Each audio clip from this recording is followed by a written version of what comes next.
Welcome to the Never Ending Backlog podcast, your place for short reviews from a gamer with the goal of reducing his backlog. From adventures to sandboxes, join our host as we walk through a collection of unplayed treasures. Now, let's take a look at the featured game of this episode of the Never Ending Backlog. Hello, everybody, and welcome to the next episode of the Never Ending Backlog podcast, your place for bite-sized PC game reviews. I'm your host, Zach, and today we're going to be reviewing AI Invasion. This will be played on Steam, as with most of these games will, but once in a while we'll jump into Origin, Epic Games, and so on. So essentially, AI Invasion is a top-view, dual-stick shooter with a squad-based aspect. I use this in quotes as the squad-based components is pretty much broken or light, you could say. The AI is terribly controlled, unfortunately, and it is glitchy. Oftentimes, you'll end up doing all the work and the AI will just watch you as you run around and kill AI, which seems normal for a lot of games. Maybe they just have like this disposition where they don't want to kill AI because they are AI. I don't know. We can get pretty deep on here if we want to, but we'll avoid that for this time. Think of this game as kind of like an alien shooter or zombie shooter type game. Those are from the early 2000s. I used to play those all the time. You can look them up. They're still out there. There's quite a few of them out there now. I know Alien Shooter has gone through a million different versions and such. They are by far some of my favorite top-down hero shooters. The other one I believe is... I should have done research on this one. Man, I cannot remember it. I'll throw it in here. It's Helldivers, yes, I think that's actually it.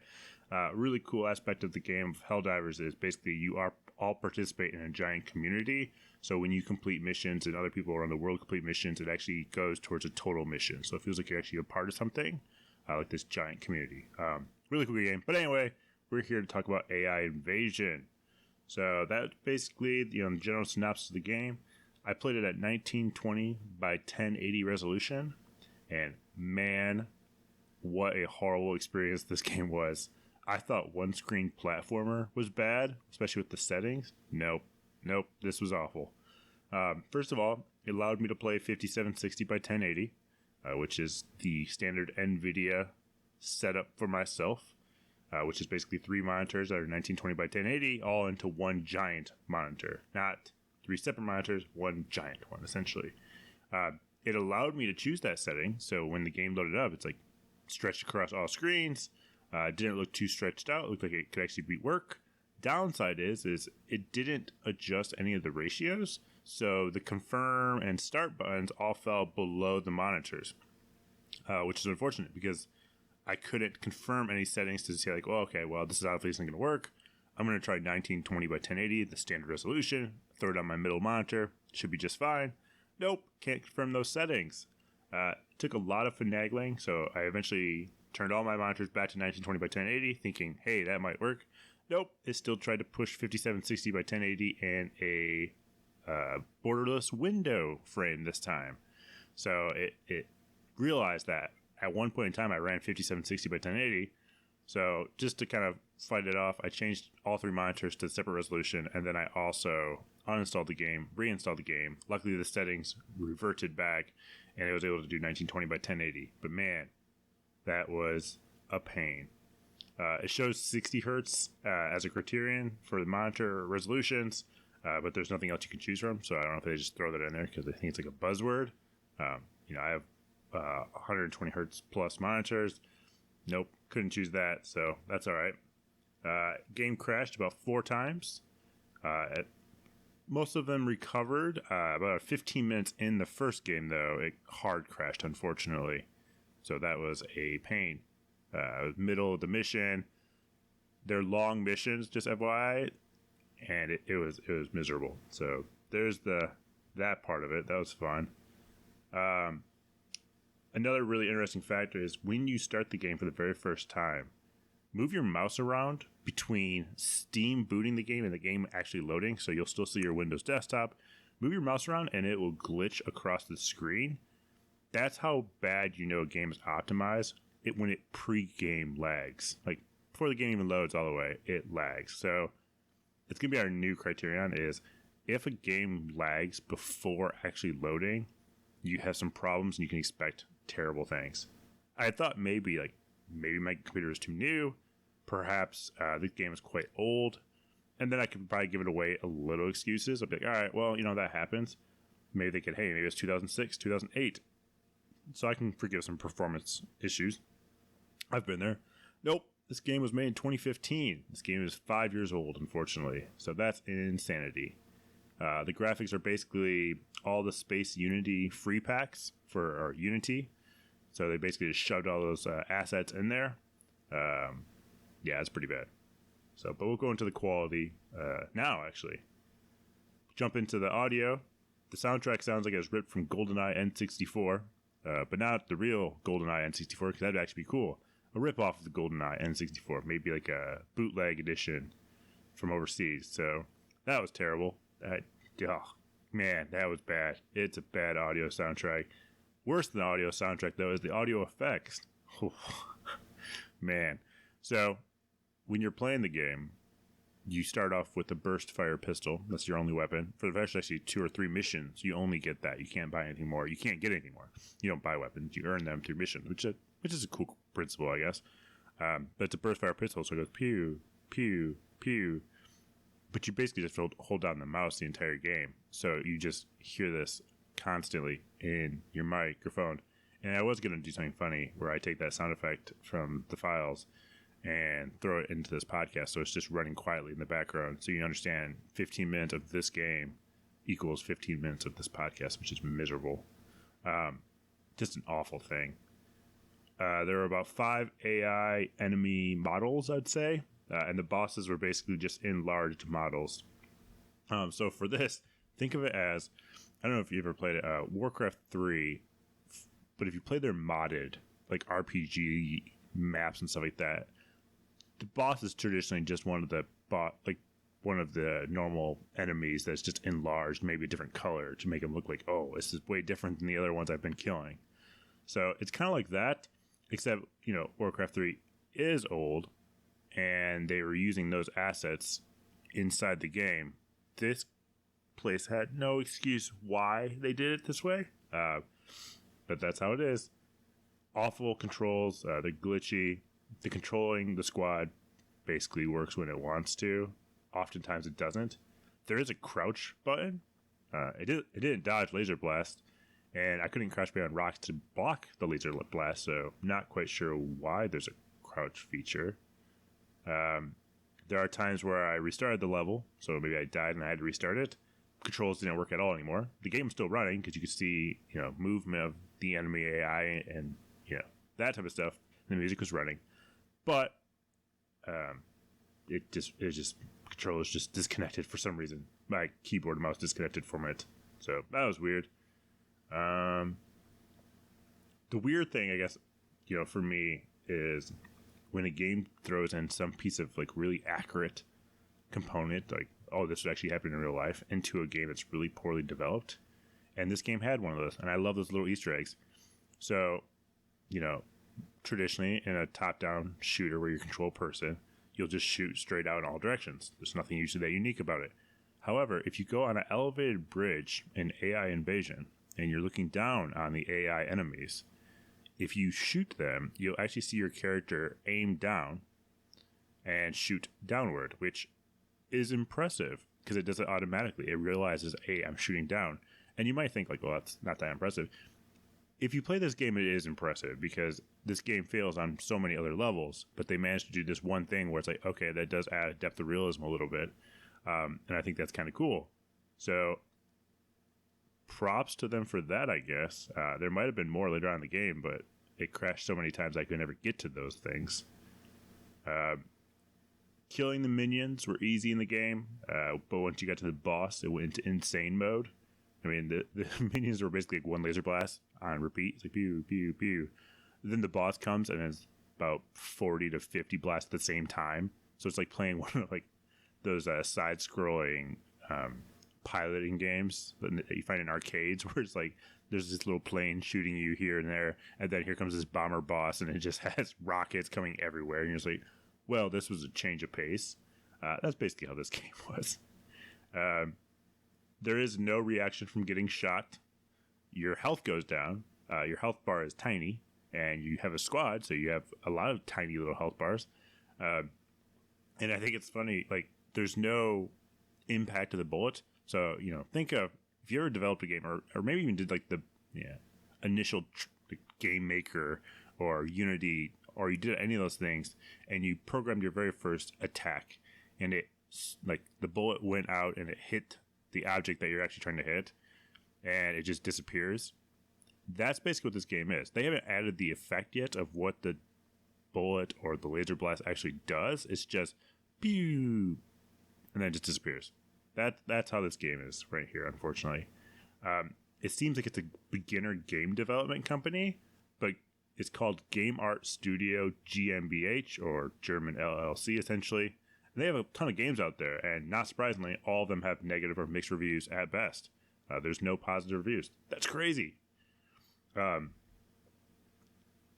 will say there is a funny story. So, to my knowledge, when I was playing it, there was no friendly fire. So when I could shoot near my squad mate, it didn't do anything to my squad mate. So that was fine. It's a top view game, and you sometimes have squads, I think, up to 4 or 5. So, understandably so. And they all kind of like revolve around your mouse pointer or wherever you're going, essentially. So I get it. No friendly fire. That's fine. It would complicate the game a little bit, and you don't want it to be too complicated. However, if you right click the mouse, you can choose your special, I guess, accessory. I wouldn't say weapon, because it's not always a weapon, because sometimes it's like a healer thing. So special accessory. For that one, for my teammate, I chose an RPG. I thought, yeah, this is going to be really cool. And up in the distance, further up on the map, I could see a AI squad, basically, of 3 units. I was like, okay, well, we're just going to target them. So I move my mouse up there, right click, hold it down, and then I have to click on RPG. And as soon as I let it go, for some reason, my squad decided to shoot that rocket straight down into the ground where they stood, and it killed everybody on my team. So friendly fire does apply to RPGs, because we all got splattered there. Great thing about this is the missions, like I said, that was about a 20-minute mission. I was about 19 minutes in. Yeah, that killed us, and we just lost the game. It wasn't like a slow death. It was like, bloop, done. And it's like, you died. Restart. So, funny. I laughed a lot. It was pretty hilarious. It is another funny story, and this is a sign of how broken this game is. When I played it the first time, because what I try to do essentially is I play about 45 minutes every day of the week. So, well, one game, 45 minutes. So, like yesterday, I played one screen platformer for 45 minutes. Today, I played AI Invasion yesterday, and then today I'm going to play, more games. Like, I think the next one up is Back to the Future, episode 1. So, look forward to that. But basically, I play 45 minutes, and then the day of me making the podcast, which usually falls on a weekend, I spend about 15 minutes actually playing it again, just to kind of refresh my memory, look at my notes that I've taken, and just make sure that I'm kind of prepared and ready for this podcast, essentially. And when I played it the very first time, so just a couple days ago, I had not earned any achievements, unfortunately. I have now that I've played it more so, but I had not earned any achievements, but I earned one of those Steam items, so those little playing cards, and it was called Spider. And I was like, okay, cool. They have at least achievement cards, so people that collect those, they'll probably really enjoy this.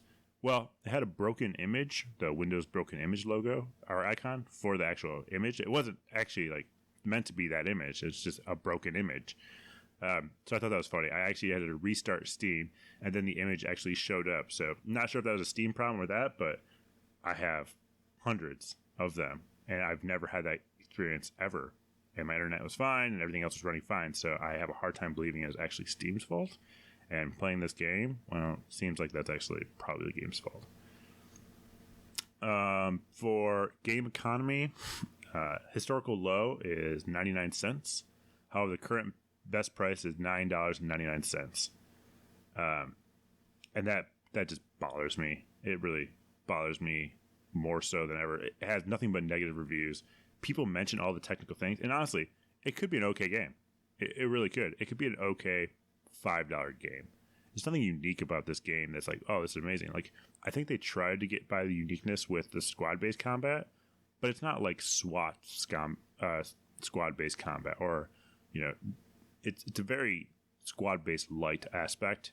You just have 5 people you control instead of 1. But the thing is, the person that you control, because you can only control 1 person directly. You can control your main character. Everybody else you can tell, like, go over here, go over here, go over here. But if your character dies, and most of the AI target your character because you're the only one really doing stuff, then you lose the mission. So your squad mates can die left and right, no problem. Or if you die, your squad mates still live, and even though you're dead, you're waiting to respawn, restart the level, because there's no checkpoints. You restart the entire level, which is insanity. But when you're dead and you're waiting to restart the level, you'll see your squad mates actually killing people and like going more rogue and actually doing the mission. But they don't do that when you're actually playing the game, which is unfortunate, because I died by the first boss the first time I played, and you can see my dead body, and then you see like my AI just like split off from me now, which they don't do. And you just see him run off and just kill the giant boss, and then come back to my body. And it's like, why couldn't you have done that earlier, before I died? That's a rude thing to do.